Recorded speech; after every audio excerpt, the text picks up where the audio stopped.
네, 오늘 함께 생각할 하나님의 말씀은 에베소서 5장 22절로 33절입니다. 먼저 우리 성경을 펴서 함께 봉독하도록 하겠습니다. 저와 여러분이 교독하도록 합니다. 제가 22절 읽습니다. 아내들이여 자기 남편에게 복종하기를 주께 하듯 하라.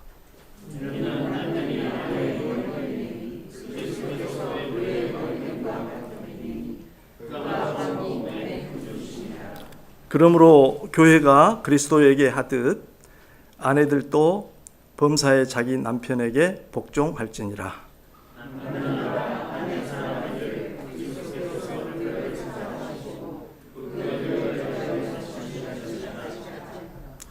이는 곧 물로 씻어 말씀으로 깨끗하게 하사 거룩하게 하시고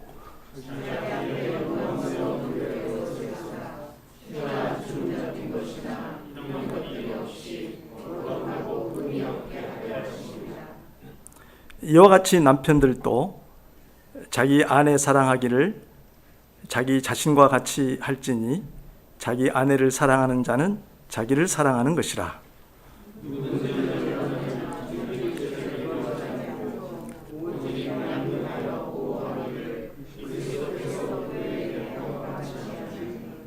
우리는 그 몸의 지체임이라.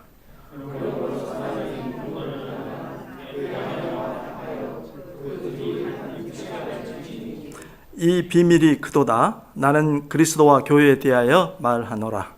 그러나 너희도 각각 자기의 아내 사랑하기를 자신같이 하고 아내도 자기 남편을 존경하라.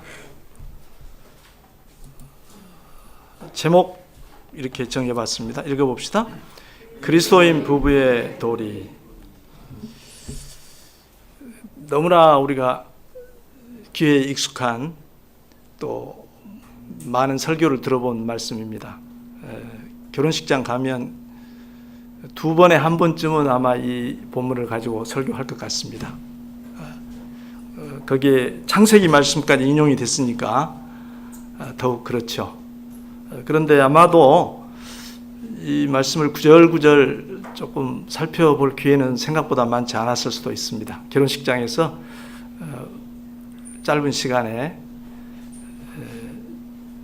세세하게 그 뜻을 살피고 그럴 여유가 되게 없기 때문에 오늘 좋은 기회로 삼고, 또 우리 많은 분들은 이미 결혼 생활을 유지하고 계시고 또 결혼 정년기 또 앞으로 결혼을 앞두고 계신 분들이 계셔서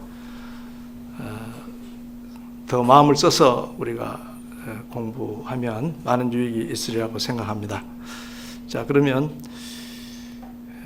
이 말씀의 뜻에 대해서는 사실 제가 오늘 여러분과 더 깊이 생각 안 해도 그 요지, 핵심은 우리가 꿰뚫고 있어서, 그러나 어떻게 그 요지가 드러나 있는가를 좀 살피는 것으로 만족하고 시간이 좀 되는 대로 실제적인 얘기를 할 수 있었으면 좋겠다 마음을 먹고 있습니다.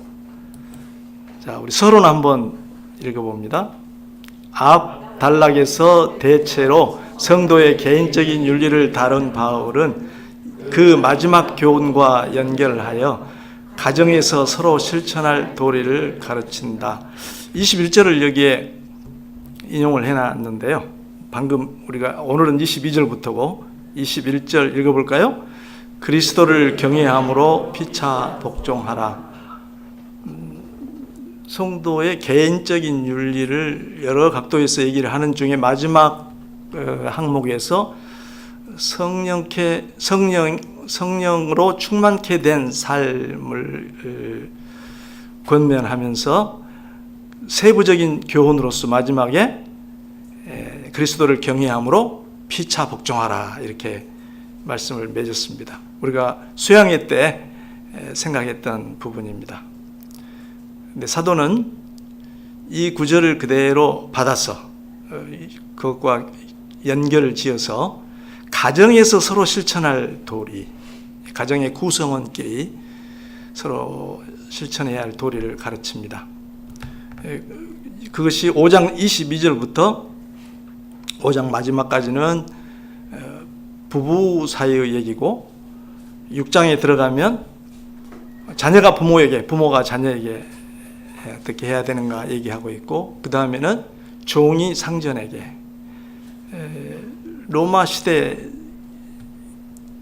그 종은 보통 가정의 노예였습니다. 가정에. 그래서 로마 시대의 가정 구성원은 부모, 자녀, 그리고 종 이렇게 구성이 되어 있어서 포괄적으로는 이 교훈들이 다 가정 안에서 이루어져야 할 윤리, 서로 간의 도리를 다루고 있는 것입니다. 자, 그러면 오늘 역시 질문이 우리 공부하는 데 좀 유익해요. 그래서 질문을 또 만들어 왔습니다. 자, 22절부터 24절을 보고 이 질문 우리 함께 읽어봅니다. 아내의 남편에 대한 도리와 그 근거는 각각 무엇인가? 두 가지를 물었습니다. 이 석절에서 그렇게 말씀하고 있는 것 같습니다. 첫째, 아내의 남편에 대한 도리. 우리가 이미 아는 거지만 본문에 나온 표현대로 한번 우리 얘기를 해볼까요? 첫째, 뭐라고 그랬죠? 남편에게 복종하라가 이제 가장 핵심적인 얘기겠고, 거기에 부가적으로 어떻게 죽게 하듯 하라 이렇게 되어 있습니다. 그리고 24절에 가면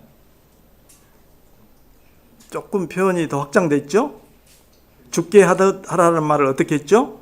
교회가 그리스도에게 하듯이라고 했고, 범사에 자기 남편에게 복종하라 그렇게 해서 그 교훈을 확장하고 있습니다. 취지는 같습니다. 복종이라는 단어를 썼는데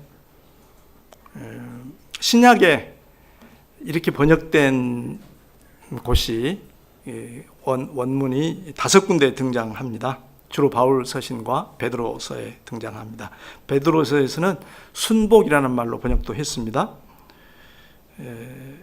그런데 이 복종은 이제 그 용례와 또 이것이 쓰인 배경을 살펴볼 때 어떤 굴욕이나 수치를 동반하는 개념이 아니고 자발적으로 자신의 뜻을 굽혀서 상대방의 뜻을 따르는다는 의미입니다.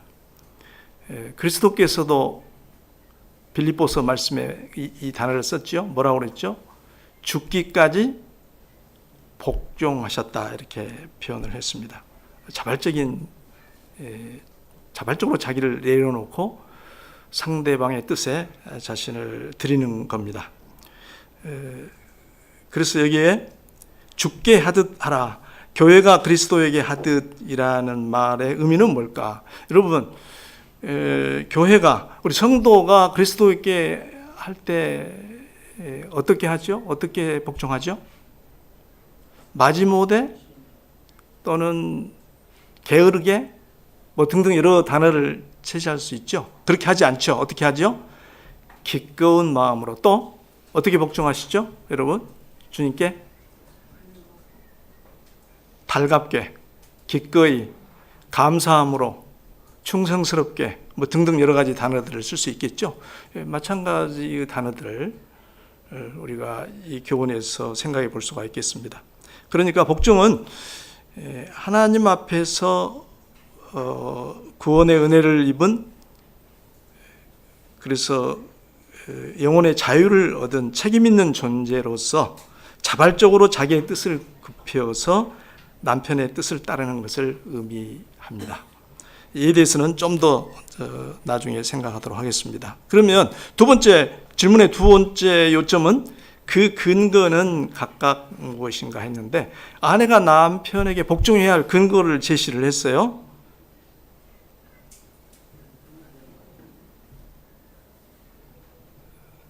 그 근거를 어떻게 얘기했죠? 23절에서 얘기를 했죠.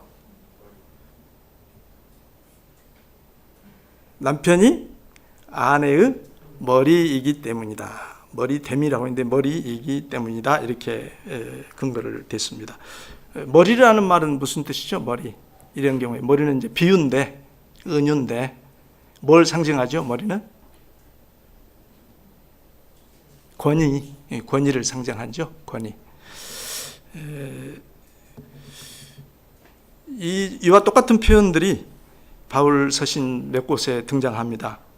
다 말씀은 못 드리고 고린도전서 11장 3절에 보면 각 남자의 머리는 그리스도요 여자의 머리는 남자요 그리스도의 머리는 하나님이시라.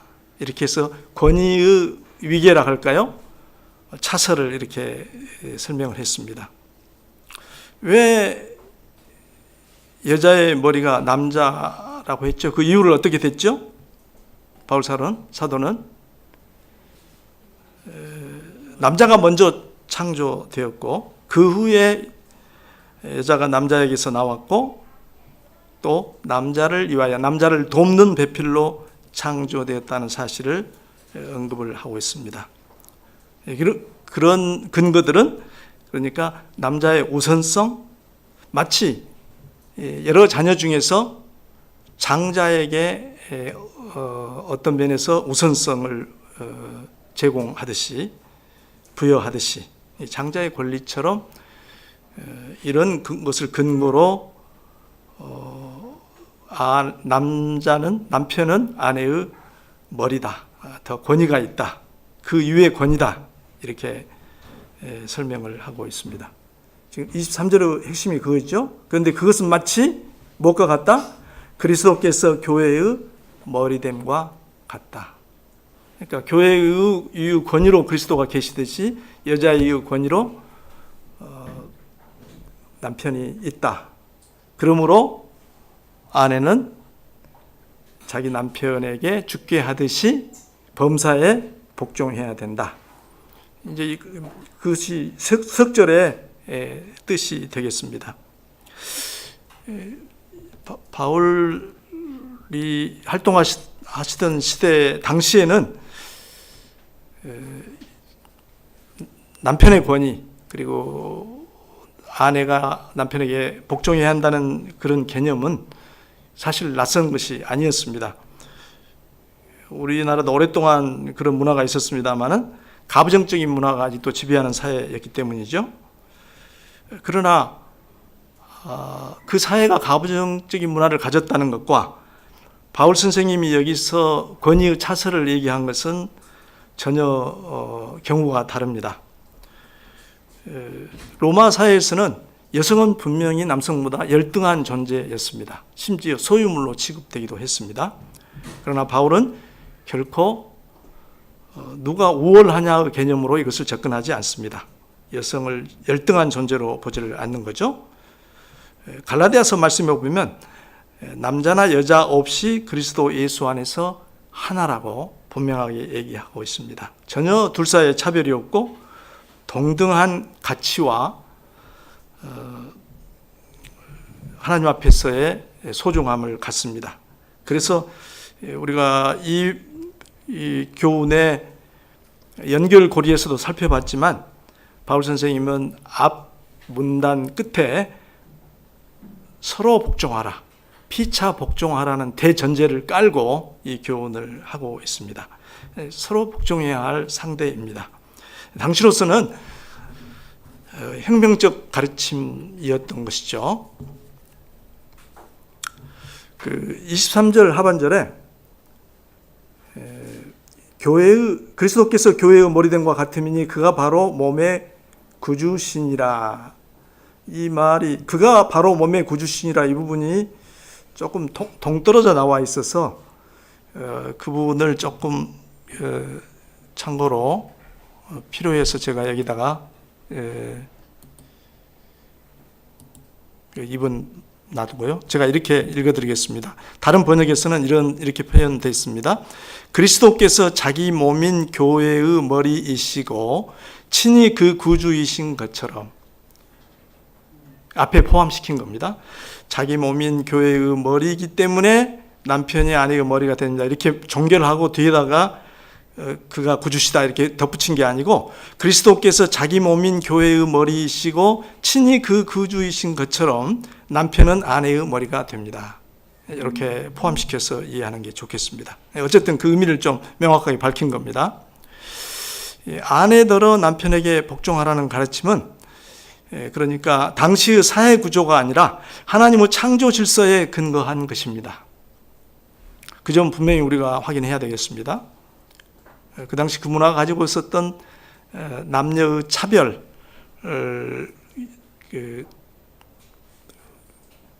그 가치의 차이, 그런 것에 근거한 것이 아니라는 거죠. 가정을 이끌어가는 권위와 책임을 남자에게 부여하셨음을 의미합니다. 새로운 인류 안에서, 복음으로 말미암아 탄생한 새로운 인류 안에서 신분이나 지위의 우월성이 아니라 바로 가정이라는 테두리 안에서, 가정이라는 사회 안에서 그 가정을 이끌어가는 권위와 책임이 남자에게 부여됐다는 것을 창조에 기초해서 말씀하고 있는 내용입니다. 그리스도 안에서 얻은 자유와 평등에 대한 각성이 당시 여성들에게 있었을 것 같습니다. 그래서 그것이 자칫 여성들에게 조금 무리한 영향을 줄 수 있다는 것을 염두에 두고 이 교훈을 한 것으로 보입니다. 한 가정 안에 머리가 둘일 수는 없다는 거고, 아내는 하나님이 세우신 질서를 겸손히 인정하는 것입니다. 그러나 여기서 우리가 분명히 경계해야 될 잘못된 결론들이 있을 것 같습니다. 남편이 절대적인 권위를 가진 것은 아니라는 것입니다. 아까 죽게 하듯 하라 범사에라고 했다고 해서 주님이 교회에 대해서 가지신 절대적인 그런 권위가 남편에게 보여졌다는 것은 올바른 것이 아닙니다. 그 복종은 어디까지나 남편의 머리이신 그리스도 안에서 그것이 허용이 되고 보장이 되는 것입니다. 그리스도 안에서, 그리스도 뜻에 합당할 때, 6장에 넘어가면 자녀들에게 권면할 때도 주 안에서 너희 부모를 순종하라, 이런 점을 분명히 밝혔습니다. 그리고 앞서 살폈듯이 성령에 의해 충만케 된 성도들의 특징인 상호 복종이 이 밑바닥에 깔려 있다는 것도 우리가 잘 새겨야 될 것 같습니다. 서로 그리스도 뜻 앞에서 피차간에 복종할 의무가 남편과 아내에게 있는 것입니다. 당시와 달리 여건이 신장되고 양성이 평등하다는 생각이 보편화되어가는 현대 사회를 우리는 살고 있습니다. 우리도 그 영향을 받을 수밖에 없고, 그런 처지에 있는 우리에게 이 교훈이 낯설고 거북할 수도 있습니다. 그러나 이 권면은 하나님께서 남편에게 가장의 역할과 책임을 주셨음을 전제를 하고 있습니다. 부부는 서로 복종하는 자세로 모든 문제를 다루어야 합니다. 그러나 서로 일치하지 못할 때 남편이 최종 결정권을 가지는 것입니다. 여기서 복종은 힘에 의한 굴복이 아니라 자발적인 행동입니다. 또 다시 생각해 봅니다만 그리스도께서도 복종하셨습니다. 하나님의 뜻에 자신을 숙이셨습니다. 아내의 복종은 그러므로 그리스도를 본받는 것입니다. 숭고한 것이죠. 상당한 헌신과 희생이 필요합니다. 소명의식과 헌신적인 자세로 임할 때 이 가르침에 순종할 수가 있을 것입니다. 1번 문제 좀 오래 생각을 했죠. 그 다음으로 이제 남편들이 매를 맞을 차례입니다. 자, 25절부터 27절로 우리 넘어가도록 하겠습니다. 문제 읽어봅니다. 남편의 아내에 대한 도리는 무엇이며 그 자태는 어때야 하는가? 우선 도리에 대해서는 같이 질문을 했고요. 그 뒷부분은 자태는 어떠해야 하는가 이렇게 질문했는데, 제가 봤을 때 내용 자체가 그 근거보다는 자태, 아내에 대한 도리를 우리가 실천하는 그 모양, 모습을 그린 것으로 이해가 됩니다. 그래서 이렇게 생각했습니다. 도리는 아주 간단하죠. 자, 우리 25절부터 27절에서 먼저 25절에서 딱 축약해서 핵심만 얘기하면 어떻게 하라고요? 아내를 사랑하라. 사랑하라. 많은 말씀을 붙일 수가 없네요. 바울 선생님도 아내를 사랑하라 하는 걸로 도리를 얘기했습니다. 사랑이 무엇인가 뭐 등등 얘기는 하지 않았습니다. 그리고 그리스도께서 우리 교회를 사랑하신 모습을 얘기하셨고, 나중에는 우리가 어떻게 아내를 사랑해야 될 것인가를 좀 뒤에 가면은 얘기합니다. 그 당시 사회에 아내를 사랑하라는 말은 굉장히 낯선 말이었을 겁니다. 아까 얘기한 대로 남편과 아내는 분명히 차별이 있습니다. 차별 정도가 아니라 차등이 있는 겁니다. 그런 사회에서 아내를 사랑하라는 말보다는 아내를 잘 다스려라, 아내를 잘 관리하고 통제해라. 아내는 지배의 대상이었지 사랑의 대상은 아니었습니다. 그런데 바울 선생님은 아내를 사랑하라는 말로 얘기하고 있습니다. 우리가 거슬러 올라가서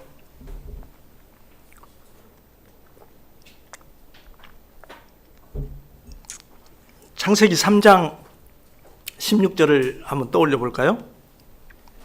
거기에 첫사람 두 사람이 과실을 따먹는, 금하신 과실을 따먹는 범죄 이후에 하나님께서 그런 말씀을 하셨죠. 뭐라고 그랬죠? 부부관계에 대해서 아내는 남편을 사모하고 남편은 아내를 다스릴지니라. 좀 상당히 왜곡된 원래의 의도에서 하나님께서 계획하시는 그 길에서 벗어난 그런 심판, 경고를, 선고를 내리셨습니다. 그런데 이제 그리스도 안에서 원점으로 원래의 하나님의 의도대로 회복이 되는 겁니다. 사랑하는 것은 서로 간에 애타게 사모하고 의존되고 또 지배하고, 그래서 서로 간에 삐걱거리고 조화를 이루지 못했던 그런 관계가 남편은 아내에 대한 사랑으로 말미암아 회복된 것을 여기에 이 교훈은 반영하고 있습니다. 그래서 많은 지면을 들여서 남편에 대한 도리보다는 아내에 대한 도리보다는 남편에 대한 도리를 더 지면을 많이 활용하고 또 강하게 요청을 하고 있습니다. 어쩌면 당시에 아내들이 남편에게 하는 것은 그 사회의 배경도 있고 해서 대체적으로 크게 교훈할 바가 없었겠지만, 그 필요성보다는 남편들에게 아내 사랑을 교훈할 필요가 훨씬 더 있었지 않겠는가. 그래서 방점을 여기에 찍고 있지 않나 하고 짐작을 해봅니다. 자, 그러면 그 자태, 남편이 아내를 사랑해야 할 자태를 어떻게 표현을 했죠? 우선 25절에서 우리 한번 봅시다. 25절을 다시 한번 읽도록 하지요. 시작. 남편들아 아내 사랑하기를 그리스도께서 교회를 사랑하시고 그 교회를 위하여 자신을 주신같이 하라. 교회를 사랑하시고 그 교회를 위하여 주심같이 하라. 아까 우리가 주님께 순종하는 것을 어떻게 하는가 살펴봤듯이, 그리스도께서 교회를 사랑하시고 자신을 주심같이 한 그분의 사랑을 표현할 수 있는 형용사는 뭐가 있을까요? 어떻게 사랑하시는 거죠? 주님의 우리를 향한 사랑, 교회를 향한 사랑은 어떤 사랑이죠? 그 행동은 자신을 주셨어요. 십자가에 죽으시기까지. 그러면 그 행동에 나타난 주님의 사랑의 성격이라고 할까요? 모습은 뭐죠? 그런 자태는 뭐죠? 어떤 사랑이죠? 그러니까 십자가의 사랑은 행동으로 그렇게 표현하셨고, 그런 사랑을 표현할 때 여러분 어떤 사랑이라고 그래요? 희생적인 사랑, 자기 희생이죠. 자기 희생. 또 그 사랑의 대상이 어떻습니까? 사랑받을 만한 존재들이 아니죠. 아직 죄인 되어 있는 상태죠. 어떤 사랑이죠? 무조건적인 사랑이죠. 그죠? 무조건적인 사랑, 희생적인 사랑, 또 그 사랑이 어느 시점까지 가다가 끝나버리거나 중단되는 게 아니라 어쩌죠? 영원 끝까지 그들을 하나님 앞에서 온전하게 세울 때까지 가는 사랑이죠. 어떤 사랑이죠? 변치 않는 사랑. 그런 형용사들, 그런 자태를 우리는 새겨볼 수가 있어요. 그러니까 여기서는 예수님이 이런 행동을 했으니 너도 아내한테 이런 행동을 해라는 것보다는 예수님이 교회를 위하여 하신 일들을 열거하신 것은 그 행동들, 그 행위들을 남편이 아내에게 할 수 있다거나 해야 한다는 의미는 아니죠. 왜? 우리가 우리 아내를 위해서 십자가를 질 수도 없는 거고, 그죠? 또 우리가 다음 절에서 살펴보겠지만 그런 구속의 은혜를 우리 아내에게 끼칠 수가 없어요. 그 구속의 은혜를 얘기하는 거거든요. 그러나 그 하나님의 구속 사역 속에, 예수 그리스도의 구속 사역 속에서 우리는 그 사랑의 자태를 살필 수가 있는 거죠. 방금 살펴봤던 것처럼. 다른 단어 생각 안 나세요? 희생적인, 무조건적인, 변치 않는, 또 책임 있는, 또 원대한 목표가 있는, 그죠? 어떤 목표를 가지셨죠? 하나님 앞에 점도 없고 흠이 없는 거룩한 신부로 세우기까지 우리를 사랑하셨단 말이죠. 그런 자태를 우리가 아내 사랑할 때 간직하라는 거죠. 그걸 배우라는 거죠. 겨우 우리가 나중에 방법을 생각했지만 아내 속 안 썩이는 것으로 나는 다 했어. 그걸로써 되지? 이 정도 갖고 안 된다는 얘기죠. 어떤 자태? 아까 말씀한 그리스도께서 교회를 사랑하신 그 자태를 배우자. 이런 얘기 저도 하면서 부끄럽네요, 낯이. 제 아내가 저를 보고 있는데. 그러나 오늘 이 말씀 우리가 한번 깊이 들여다보면서 그런 점을 좀 더 힘주어서 생각을 해봤으면 좋겠습니다. 자, 그러면 그 다음 부분은 제가 문제를 살짝 좀 추가했어요. 그리스도께서 교회를 사랑하신 자태를 좀 더 들여다보자 해서 이렇게 질문을 만들어 봤습니다. 시작. 그리스도께서 교회를 사랑하시고 자신을 주신 목적은 무엇인가? 그분의 사랑의 모습, 그분의 사랑의 하신 자태가 이 목적 속에 잘 드러나 있죠. 자, 그러면은 거기에 두 절에 걸쳐서 그게 나와 있는데 이것도 조금 다른 번역을 참고하면 좀 더 이해가 좋을 것 같아서 제가 새 번역을 실었습니다. 새 번역으로 한번 읽어봅니다. 그리스도께서 그렇게 하신 것은 교회를 물로 씻고 말씀으로 깨끗하게 하여서 거룩하게 하시려는 것이며 티나 주름이나 또 고와 같은 것들이 없이 아름다운 모습으로 교회를 자기 앞에 내세우려는 것이며 교회를 거룩하고 흠이 없게 하시려는 것입니다. 이 번역에 의하면은 그 목적이 세 가지로 열거가 되어 있죠. 자, 26절이 한 가지 목적으로 되어 있고요. 27절이 두 쪽으로 나눠져 있죠. 그리고 마지막 목적은 새로운 사실을 추가하기보다는 교회를 거룩하고 흠이 없게 하시려는 것입니다. 앞에 말한 두 가지 목적을 요약한 핵심 단어만 가지고 요약한 형식으로 되어 있죠. 첫 번째 목적은 뭐라고 되어 있죠? 길게 얘기 않겠습니다. 거룩하게 하시려는 것이다. 그런데 이제 그렇게 하시기 위해서 물로 씻고 말씀으로 깨끗하게 하여서, 물로 씻고 하는 말은 이제 비유죠. 물론 세례하고 연관됩니다만 꼭 세례를 의미하는 건 아니고 뭐죠? 우리를 그분의 보혈의 피를 흘려서 십자가의 희생을 통하여 우리의 죄를 씻어내는 것을 물로 씻고라는 말로 은유로 표현한 것이고, 말씀으로 깨끗한 것은 죄인에게 복음의 말씀이 들려져서 그들이 그 복음을 믿고 그리스도를 받아들일 때 그 사람이 죄로부터 깨끗하게 되지 않습니까? 그런 의미입니다. 그런 구속의 사역을 통하여 우리를 거룩하게 하시려는 것이 자신을 우리에게 내어준, 25절에서 자신을 우리에게 내어줬다고 그랬잖아요. 교회에 그리스도께서 자신을 내어줬다고 그랬는데 자신을 주었다고 그렇게 말씀하셨는데 이런 목적이 있는 것입니다. 27절 앞부분에서는 티나 주름이나 또 그와 같은 티나 주름처럼 좀 없어져야 될 것, 있어서는 안 될 것들, 좀 뭔가 더럽게 하는 것들 그런 거 없이 아름다운 모습으로 교회를 자기 앞에 내세우려는 것이며 뭐가 연상이 됩니까? 신부가 연상이 됩니다. 신부가 연상이 됩니다. 에스겔서에 가면은 이스라엘을 하나님께서 흙구덩이에 건들던 아이를 씻기시고 왕후처럼 그렇게 세우셨다는 그 얘기가 이스라엘을 책망하면서 나오는데 그 말씀이 연상이 됩니다. 영광스러운 신부처럼 우리를 내세우려는 것이었다. 남편의 아내에 대한 도리를 얘기하면서 그리스도께서 하신 사역을 이렇게 묘사한 것은 서로 잘 연결이 되고 조화가 되는 것 같습니다. 그래서 결론적으로 거룩하고 흠이 없게 하시려는 것이었다. 이렇게 요약을 하고 있습니다. 그러니까 지상교회의 모든 약점과 문제들을 아시면서도 주님의 교회를 향한 목적에는 변함이 없으시고 지금도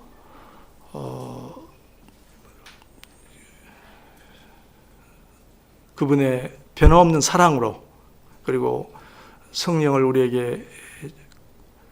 우리 안에 거하게 하셔서 교회를 그렇게 인도해 가신다는 사실을 우리를 향한 그리스도의 사랑의 자태를 이렇게 묘사하고 있습니다.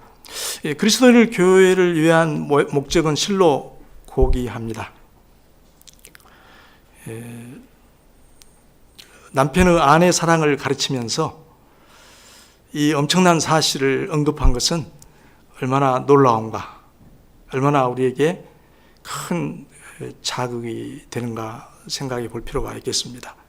남편의 아내 사랑과 그리스도 교회의 사랑을 서로 연결지어서 그 표상으로 우리에게 얘기했다는 것은 아내 사랑의 고귀성, 그 소중함, 그것을 우리에게 웅변적으로 들려주고 계십니다. 자, 그러면 우리 이제 3번 문제로 넘어가도록 하십시다. 28절부터 32절까지 남편은 아내에 대한 도리의 연장입니다. 자, 문제 읽어봅니다. 남편은 아내를 어떻게 사랑해야 하며 그 당위성은 무엇인가? 이번 부분에서는 앞목지에서는 남편이 아내를 사랑하는 자태를 그리스도 경우를 들어서 얘기를 했다면 여기는 어떻게 사랑해야 되는가 방법을 얘기를 했어요. 방법을 구체적으로 이제 방법이 여기서 나옵니다. 그리고 그렇게 해야 할 당위성에 대해서 언급을 하고 있어요. 이 부분이 우리가 잘 이렇게 살펴야 할 필요가 있는 부분이 되겠는데요. 그렇지 않으면 이 부분이 왜 이런 얘기가 나왔지 하고 조금 명확하지 않을 때가 있습니다. 자, 그러면 두 가지 질문이죠. 어떻게 사랑해야 되는가? 여러분 한번 28절부터 32절을 눈으로 쫙 보면서 여러 가지 얘기가 나오는데 가장 핵심적 어떻게에 대한 답이 될 수 있는 말을 여러분 한번 찾아보세요. 어떻게 사랑해야 되죠? 쉽게 나오네요. 여러분 역시 보는 눈이 좋으십니다. 자기 자신과 같이 사랑하라. 이 말 속에 다 이 여러 절의 얘기의 핵심은 자기 자신과 같이 사랑하라. 그런데 그 말의 서두에 이와 같이라고 했죠. 그것은 그리스도 교회를 향한 사랑을 그대로 연관지어서 그처럼, 그러니까 우리를 향한 고귀한 목적을 가진 주님의 희생적인 사랑을 본받아서 우리도 아내를 사랑하라는 얘기가 되겠습니다. 남편이 아내 위에 군림하고 희생을 요구하지 말고 자기 자신처럼 자기를 들여서 사랑해야 한다는 것이죠. 자기 자신과 같이 이 말이 얼마나 함축적이죠. 그 속에 모든 방법이 다 들어있습니다. 굉장히 함축적인 말입니다. 그래서 주님께서 사랑의 두 가지 계명을 얘기할 때도 다른 말을 안 썼죠? 내 이웃을 내 몸과 같이 내 자신처럼 사랑하라. 이 말 속에 우리 행동 지침을 다 집어넣었습니다. 이걸 이제 우리가 깊이 생각을 해야 될 것 같습니다. 왜냐하면 자신을 사랑하지 않는 사람은 없습니다. 만약에 자신을 사랑하지 않는 사람이 있다면 아무래도 정신 기능이 정상적이지 않은 병자거나 치료를 받아야 할 상태일 겁니다.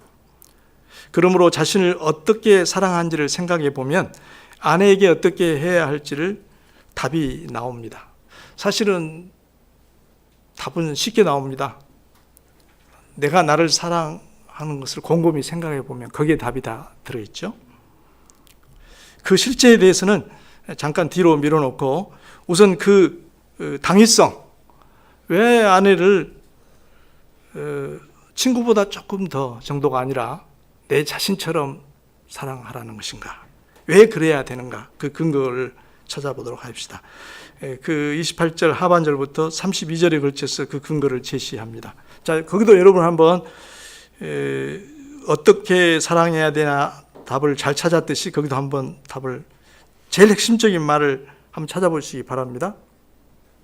당위성이 뭐죠? 왜 그러죠?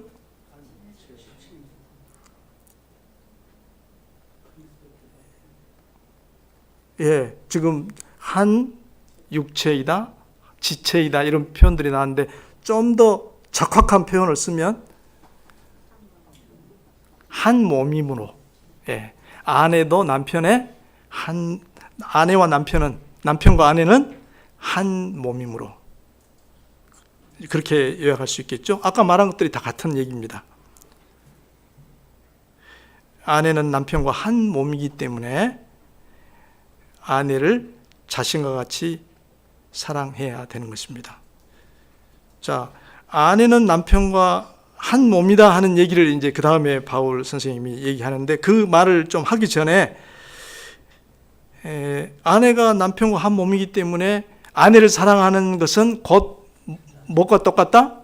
자기 자신을 사랑하는 것과 똑같다. 그 얘기를 먼저 해요. 그죠? 그렇게 얘기를 합니다.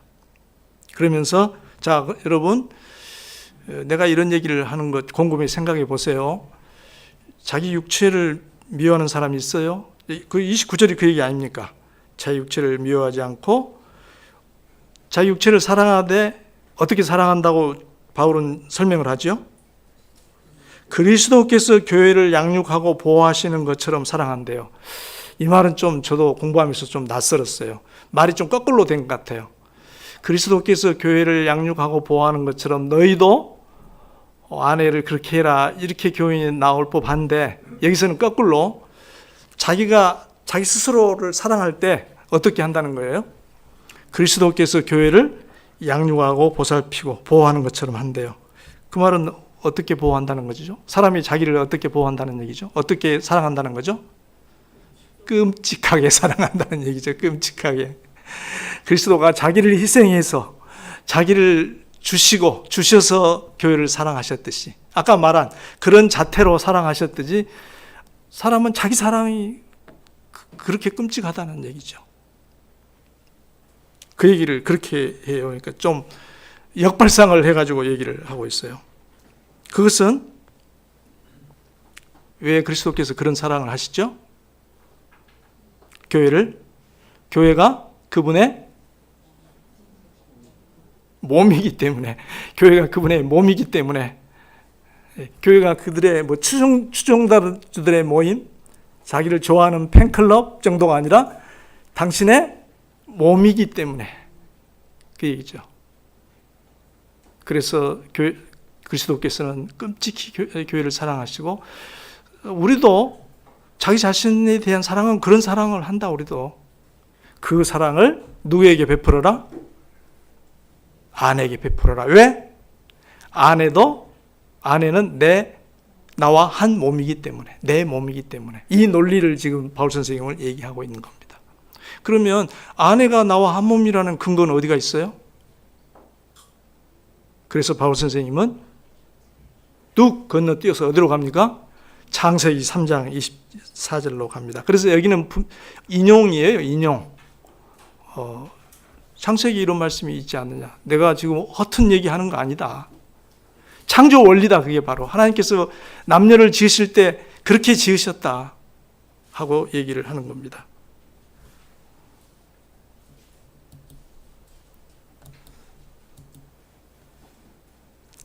그래서 거기에다가 바울 선생님은 좀 뜬금없어 보이는데 32절 뭐라고 말씀을 했죠? 이 비밀이 크도다. 나는 그리스도와 교회에 대하여 말하노라. 이 구절이 항상 문맥상 조화를 이루기가 좀 상당히 어려웠는데 앞 부분까지 쭉 우리가 살펴보다 보니까 이 비밀이 크도다 하는 말이 어렴풋이 좀 다가오죠.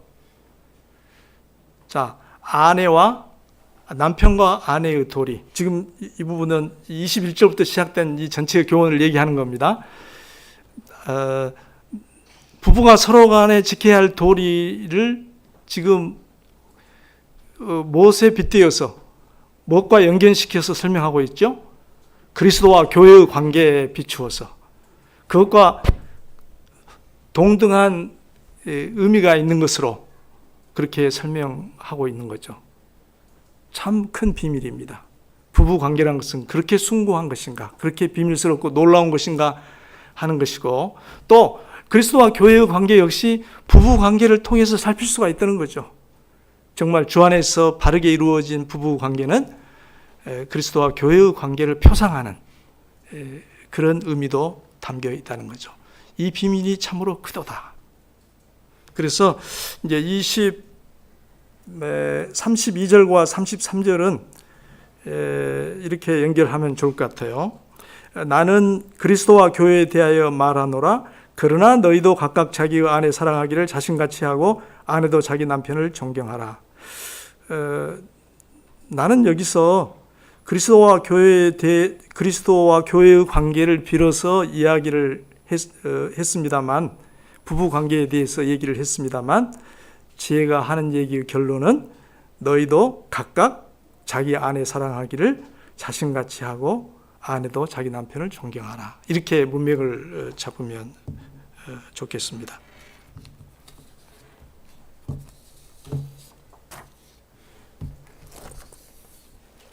정리해 봅니다.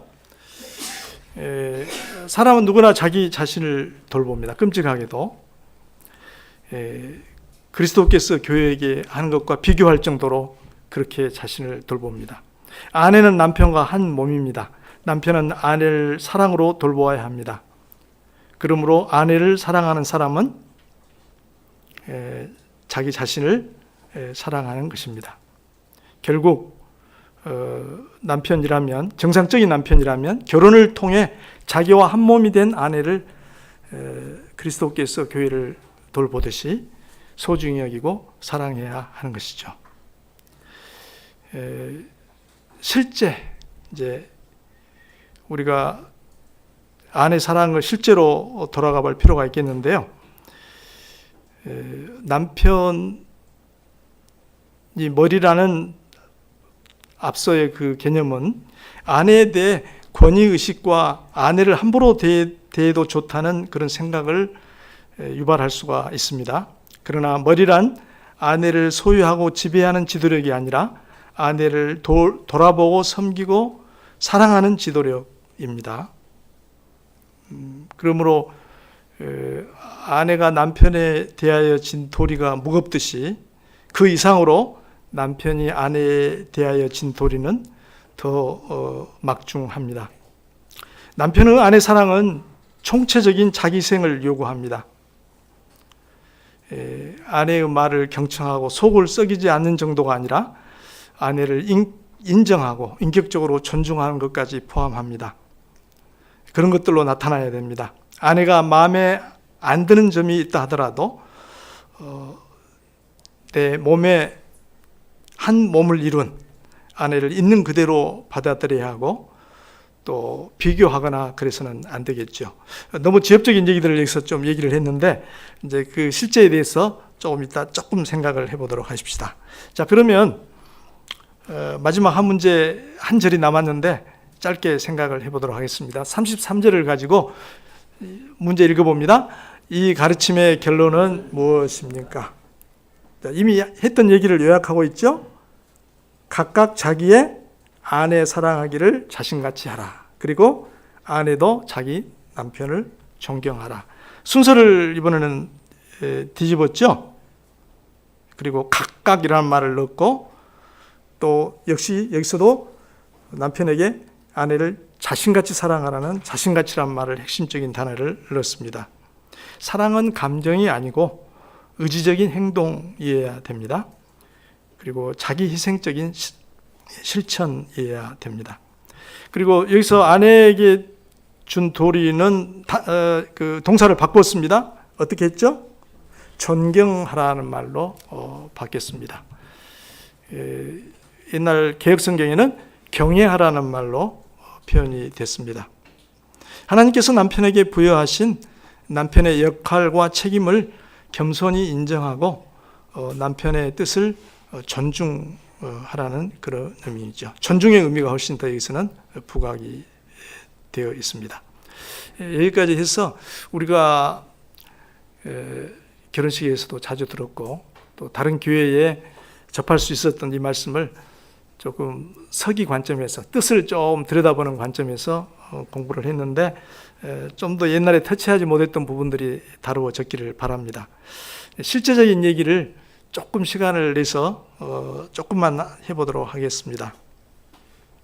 이 오늘 말씀은 부부의 서로에 대한 도리와 그 근거 또 그 당위성을 잘 가르치고 있어서 우리가 예전에도 그랬지만 오늘 또 새로운 공부를 통해서 다시금 우리 마음에 새길 수 있었습니다.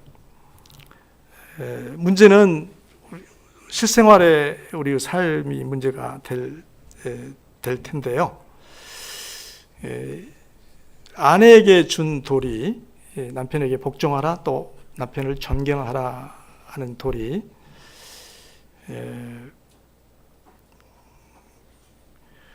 어떻게 하는 것이 또 어느 경우에 내가 도리를 다 못했구나 하는 그런 후회 내지는 반성을 하시고 그런 것들은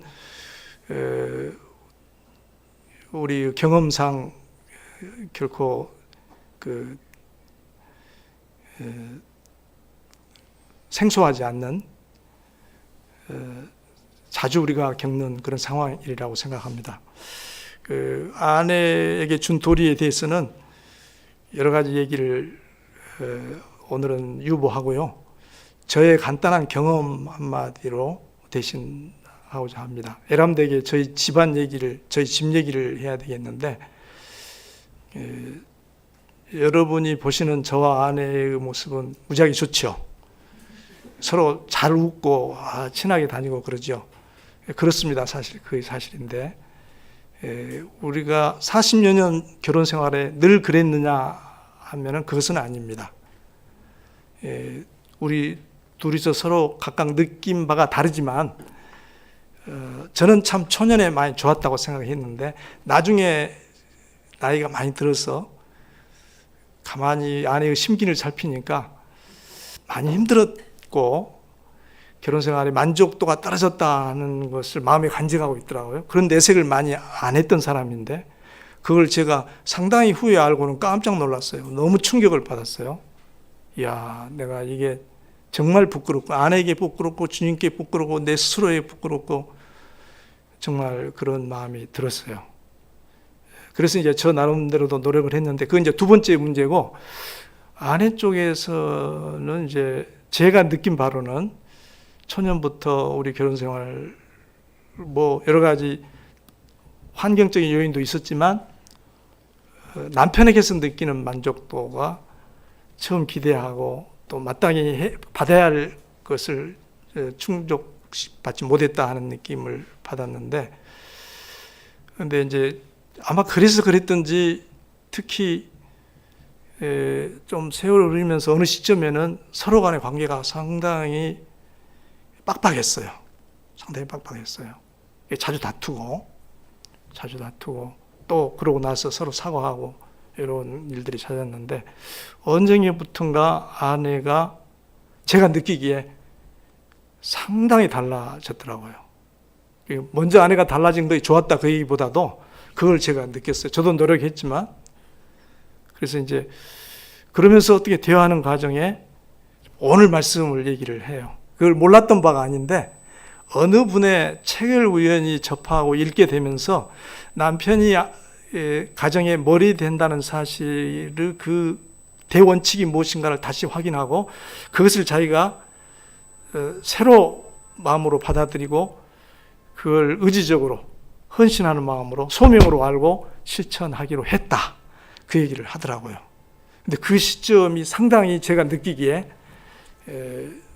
아내가 나를 대해 주는 것이 훨씬 더 따뜻하고 부드럽고 뭔가 더 나를 존중해 주고 그런 걸 느꼈고, 그러니까 저도 이 어렸던 마음이 또 둔했던 그 마음이 먼저 잘 다가가고 그래야 되는데 그러지 못했던 마음이 더 녹아지고 아내에게 더 잘하게 되고 고맙게 되고, 그 시점이 계기가 되어서 우리가 훨씬 급격하게 발전한 것 같아요. 그래서 지금은 무지하게 좋습니다. 아이고, 그래서 이제 그 얘기를 제가 간단한 경험으로 아내의 남편에 대한 도리에 대해서는 얘기를 그렇게 하도록 하겠습니다. 그러면 이제 문제는 남편에게 내게 준 도리의 핵심이 아까 뭐라고 그랬죠? 어떤 방식으로? 자기 몸과 같이 사랑해야 한다는 것인데, 그러므로 남편들은 먼저 자기 몸을 어떻게 사랑하는지를 곰곰이 생각해 볼 필요가 있다고 말씀드렸죠. 아주 실제적입니다. 뭐 고상한 사상을 우리가 추구할 게 아니라 내가 나를 어떻게 사랑하는지, 그래서 아내에게 그대로 해주면 됩니다. 그런 것들을 충족시켜 주면 됩니다. 아내가 싫어하는 행동을 안 하는 것 포함해서, 근데 그 정도 갖고는 안 되죠. 그런 소극적인 차원이 아니라 적극적으로 아내에게 나를 위해서 하듯이 해줘야 되죠. 고도의 이론을 챙기기보다는 현실적인 접근을 우리가 해볼 필요가 있겠습니다. 여러분, 자기 자신을 사랑해서 자기 몸을 어떻게 사랑하시죠, 여러분? 제일 먼저 뭘 하시죠? 무엇부터 챙기시죠? 아마 건강을 다 챙기실 거예요. 건강 무척 챙기죠. 물론 나는 내 건강뿐 아니라 아내의 건강도 챙긴다. 좋습니다. 꼭 그렇게 하셔야 됩니다. 나를 챙기는 것만큼 아내를 살피고 아내에게 뭐가 필요한가 살펴야 됩니다. 또 사람이 자기를 사랑할 때 뭘 굉장히 내가 행복감을 느끼고 만족감을 느끼고 의미를 느끼고 할 때 뭐가 또 필요하죠? 평안해, 마음이 편해야 되죠. 그죠? 스트레스 안 받아야 돼요. 그렇지 않습니까, 여러분? 뭘 많이 가지고, 뭘 많이 받고, 그런 것이 아니고, 마음이 편해야 되죠. 어떤 의미로건. 평안. 그래서 늘 스트레스를 피하려고 해요. 그러면서도, 나의 어떤 행동이나 말이나 태도로 아내에게는 스트레스를 줄 경우가 참 많습니다. 내 몸처럼 사랑하는 게 아니죠. 그죠? 그 말을 내가 들었을 때 내가 스트레스를 받을 말이라면, 그런 태도, 그런 일처리가 아내가 그렇게 했을 때 내가 스트레스를 받을 일이라면 나도 아내에게 그렇게 않도록 해야 되겠죠. 또 안전. 제가 둘이 같이 좀 어디 돌아다니기를 좋아해요. 그래서 어디를 여행을 갔는데 저는 좀 모험을 좋아하거든요. 돌아다니는 걸 같이 좋아해요. 저는 좀 모험을 좋아해서 모든 것이 다 세팅된 데서 따라가야만 다니는 그런 여행보다는 그때그때 상황을 대처하면서, 물론 계획은 세우지만 이런 걸 좋아하는데, 제 아내는 굉장히 안전을 추구해요. 안정적이에요. 근데 이제 그런 거 어떻게 설득하고 해가지고 그런 좀 모험적인 여행을 한번 갔어요. 그런데 너무 의외의 상황을 만나가지고 우리 아내가 막 눈물이 막 글썽글썽하는 상황. 제가 엄청 반성을 했습니다. 그런데 그것은 막 자기를 꾸미고 막 그런 게 아니라 그 위기, 거기서 막 위험을 느껴가지고 너무 불안해가지고 막 그런 상황을 직접 얼굴로 본 거예요. 그래서 내가 정말 나의 어떤 흥분, 나의 그냥 막 이런 열정, 이것만 생각하고 아내 입장을 생각 안 했구나. 근데 그것은 여행이라는 순간의 얘기지만 우리가 일생을 살 때 그러지 않아요. 여러 가지 생활의 사태를 만날 때 내 아내의 성향은 어떤가? 나보다도 훨씬 더 아내의 성향과 일을 접근하는 방법, 일을 풀어가는 방법은 어떤가? 그래서 얘가 불안정을 느끼거나 위기의식을 느끼거나 그런 일이 생기지 않도록 특별히 남자는 남편은 아내에 대해서 그런 배려를 해야 될 것 같습니다. 또 여러분 어떤 게 있죠? 우리 몸을 위해서, 내 자신을 위해서 우리는 뭘 바라죠? 이제 좀 사회적으로 사람들과 관계에서 뭘 바라죠? 예? 인정과, 그렇죠. 인정 굉장히 중요하죠. 인정. 또 칭찬. 같은 거지만 인정과 칭찬. 사람의 욕구 가운데 그 인정과 칭찬이 굉장히 중요해요. 예. 물론 우리는 그런 거 없는 가운데서도 자족하고 살 수 있어야 되지만, 그러나 하나님께서는 인정과 칭찬에서 사람의 행복을 느끼도록, 만족감을 느끼도록 창조하셨어요. 그 사람의 기본적인 성향이에요. 이런 얘기들은 어느 학자가 그렇게 정리를 했죠. 메슬로우라는 학자가 사람의 욕구를 이렇게 쭉 분석을 연구를 하다 보니까 인정과 칭찬의 욕구가 기본적인 욕구 채워진 다음에 사람은 누구나 가지고 있더라, 이런 발견도 했는데, 그 아내에게 그런 것을 베풀어야 되죠. 근데 우리가 좀 많이 인색하잖아요. 물론 뭐 남편만 꼭 해야 되는 건 아니지만은, 특별히 남편은 더 연약한 우리 아내에게 그 수고를 인정하고 또 그 사람 자체를 칭찬하고 그가 한 수고와 또 일을 인정해주고 칭찬하는 그런 일들이, 나 그런 거 들으면 굉장히 행복하잖아요. 막 의욕이 생기고 그렇잖아요. 그래서 그런 게 우리가 현실적으로 생각해야 할 겁니다. 또 여러분, 어떤 자기를 위해서 뭘, 성격 차이 극복은 어떻게 합니까? 성격 차이 극복. 오늘 아까 얘기한 것 속에서 성격 차이를 내세울 만한 입장은 아닌 것 같은데, 네. 네. 지금 얘기하는 게 차이를 앞세우지 말고, 저분이, 그러니까 제가 그 전에 아내하고 가끔 싸운다고 할까, 다툴 때 그런 생각도 하고 얘기를 했어요. 우리 저거 있죠? 황금률을 늘 생각을 했어요. 네가 나한테 어떻게 해주는 쪽에 나는 늘 마음이 가요. 너 그렇게 나한테 그렇게 했지 안 했지 않느냐. 네가 나한테 그러니까 내가 그랬지. 늘 그랬는데 거꾸로 네가 나에게 해주기를 바라는 대로 내가 먼저 너에게 그렇게 해줬다면 그런 일이 안 생겼을 것이다. 이 생각을 늘 또 하는 거죠. 그러니까 네 성격이 나한테 안 맞다고 생각하기 전에 내 성격은 저 사람한테 맞는가? 이걸 먼저 생각하는 거죠. 저 사람이 얼마나 불편해할까? 그거 없을까? 저 사람이 저렇게 화를 내고 발끈하는 것은 나에게 끔찍한 면이 저 사람한테 비치는 거야. 너 성격 나빠. 왜 그렇게 성격을 나에게 부리냐 한 게 아니라 내가 그것을 자극하는, 그것을 뭔가 유발시키는 요인이 내게 없는가를 먼저 생각해 보라는 거죠. 그것이 그리스도인들로서는 먼저 접근해야 될 그런 방법이 아니겠는가 생각합니다. 유 선생님 그 무거운 질문에 내가 너무 쉽게 대답을 한 것 같아서 미안합니다만은, 그런 황금률의 법칙이 오늘 교훈에 실제에 있어서도 적용된다고 생각합니다. 우리는 자기 자신을 위해서 좋아하는 것을 많이 챙기죠. 좋아하는 거. 뭐 먹는 것부터. 그러죠? 취미. 자기가 그것을 경험함으로써 기쁨을 느끼는 거 챙기죠.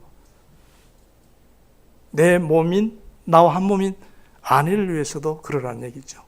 그래서 그가 뭘 좋아하는지 그 좋아하는 것을 누릴 수 있도록, 나만이 아니라 우리 성도들은 그런 일이 없지만 주말만 되면 아내가 좋아하는 일에 자기 자신을 맞추지 않고, 아내는 어떻게 되든 낚싯대 챙겨가지고 멀리 떠나버린다. 골프 치러 가버린다든지, 그것이 아니라, 그죠? 내가 좋아하는 일을 챙김으로써 나를 행복하게 하고 내 몸을 위하듯이 내 몸인, 나와 한 몸인 아내가 뭘 좋아하는가. 제가 너무 실제적인 얘기를 하고 있죠. 그러나 이 너무 실제적인 게 필요합니다. 우리는 사랑을 너무 관념으로만 지금까지 해왔고 우리가 대충 그래도 잘하고 있다. 왜? 그 사실을 받아들이니까. 사랑의 계명을 우리는 다 받아들이고 아멘 하니까 나는 잘하고 있다고 생각을 했는데 속속들이 우리 현실을 들여다보면 그러지 못하다는 거 생각이 듭니다. 한 가지만 더 얘기해 봅시다. 더 나가서 아까 제가 그리스도께서 교회를 사랑하시는 자태를 얘기하면서 그런 표현을 쓴 것이 여러분 기억날 거예요. 고귀한 목적. 고귀한 목적. 교회를 그 거룩한 신부로 하나님 앞에 흠도 없고 점도 없이 세우려는 고귀한 목적이 그분의 사랑 안에 있었습니다. 우리도 아내에 대해서, 배우자에 대해서 고귀한 목적을 가져보자. 우리 사랑의 차원을 거기까지 좀 끌어올려보자. 오늘 이 말씀에서 그걸 좀 더 실제적으로 얘기를 하고 싶어요. 그래서 아내가 주 안에서 자기가 이 땅에 보내진 그 인간으로서의 그 사명, 목적을 아내도 달성할 수 있도록, 그것이 무엇인가 발견하고 달성할 수 있도록 함께 그 길을 가고 돕고, 그랬을 때 사람이 자기를 위할 때 최종적인 훨씬 더 차원 높은 목적은 그거 아닙니까? 내가 하나님의 뜻 안에서 내가 이 땅에 보내진 의미, 사명을, 소명을 다 하고 가느냐 못하느냐 그런 문제 아닙니까? 아내가 함께 그 소명에 도달할 수 있도록 도와주는, 그것이 차원 높은 사랑이 아니겠느냐 생각이 듭니다. 그리고 그걸 위해서는 내가 혼자 이렇게 살피고 연구하는 것도 좋지만 서로 자주 대화하면 좋을 것 같아요. 마음을 열고 자주 서로 원하는 거. 당신이 내게 원하는 건 뭐야? 정말 알고 싶은 마음으로. 그리고 나도 얘기하고, 그리고 처음에는 내가 좀 안 했으면 하는 행동이 있지, 그거 말해봐. 얘기 듣고 진짜 그거 안 하고, 그것부터 출발하는 거죠. 제 아내의 경우는 제게 딱 원하는 게, 항상 원하는 게 제일 중요한 게 한 가지가 있었는데, 대화를 자주 하는 편인데 어떤 의견 차이가 나는 문제, 또 다른 각도에서 보는 문제에 대한 대화를 하다가 제가 좀 언성을 높여요. 주장을 강하게 하다 보면은 언성이 높아지잖아요. 그리고 때때로 너무 내 의견에 반대가 느껴지면은 감정이 좀 이렇게 흔들려가지고 거기에 좀 짜증이나 뭐 그런 것이 섞이게 된단 말이죠. 소리도 높아지고. 근데 굉장히 그것을 거북스럽게 생각하고 마음이 가라앉아요. 그런 상황을 만나면. 그걸 제가 이제 더 나이가 들면서 알게 돼서 더 주장하려면 소리를 더 낮춰서 여보 뭐라고 이렇게 하고 더 하려고 노력을 합니다. 주장이 강한 거 그거 얘기하려면 더 낮춰서 해야지 너무 세게 하면 오해되고 서로 감정이 엉키고 불편해하고 하니까 그러려고 노력합니다. 제 얘기를 너무 끼어들어서 미안합니다. 여러분, 배우자가 특별히 남편들이 아무래도 그런 경우가 많아요. 아내가 내가 제발 안 했으면 하는, 아내가 그렇게 원하는 것 여러분 알고 계세요? 내 아내는 내가 제발 이거 안 했으면 하는 게 내게 있는데 제일 중요한 건 뭐다? 혹시 알고 계세요? 올석 선생님 뭐 같아요? 네. 집안일 안 하는 것을 제일, 그래요? 그러면 더 많이 하셔야죠. 네. 아까 질문하신 우리 일성 성도님은 부인께서 이걸 제발 안 했으면 하는 거 있으신 것 같아요? 안 했으면? 네. 남편이 이걸 제발 이런 일을 안 했으면 하는 거. 우선 좋아하는 거는? 좋아하는 거 말고 싫어하는 거. 그런데도 자꾸 하게 되는 거. 그런데도 부인이 자꾸 싫어하는데도 내가 하게 되는 행동. 특히 아내에 대해서 하게 되는 행동. 그럼 나를 모르는 것 같아요. 아직 저를 모르는 것 같아요. 몰라서 네. 그 싫어하는 게 있는 것 같다. 아, 그래요. 오늘 말씀 새로 공부하셔야 되겠네.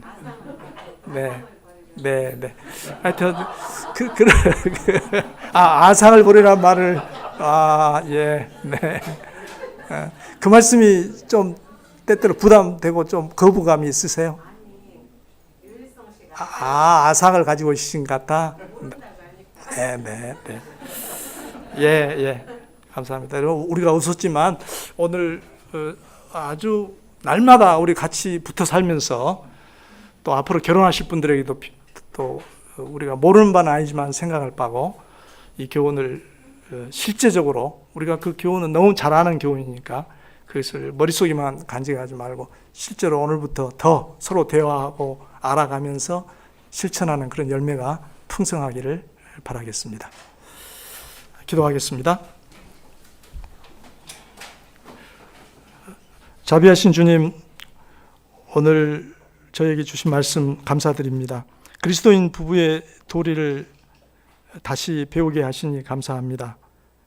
저희가 자주 듣고 배운 말씀이지만 이 말씀을 순종하는데 항상 미흡하고 더디기만 합니다. 저희가 그동안 아내에 대해서, 남편에 대해서 마땅한 도리를 하지 못한 것 주님께 정직하게 고백합니다. 저희 남편들은 아내가 저희와 한 몸이라는 엄중한 사실을 다시 기억하고 그리스도께서 교회를 사랑하듯이 아내를 내 몸처럼 사랑하게 해 주시옵소서. 저희 아내들은 남편을 머리로 세우신 주님의 뜻을 따라 모든 일에 남편을 존중하고 기꺼이 복종하게 하여 주십시오. 이렇게 하여 저희 부부가 서로 복종하고 서로 사랑함으로써 성령께서 충만하게 다스리시는 가정을 이루게 하여 주시옵소서. 우리 구주 예수님의 이름으로 기도하옵나이다. 아멘.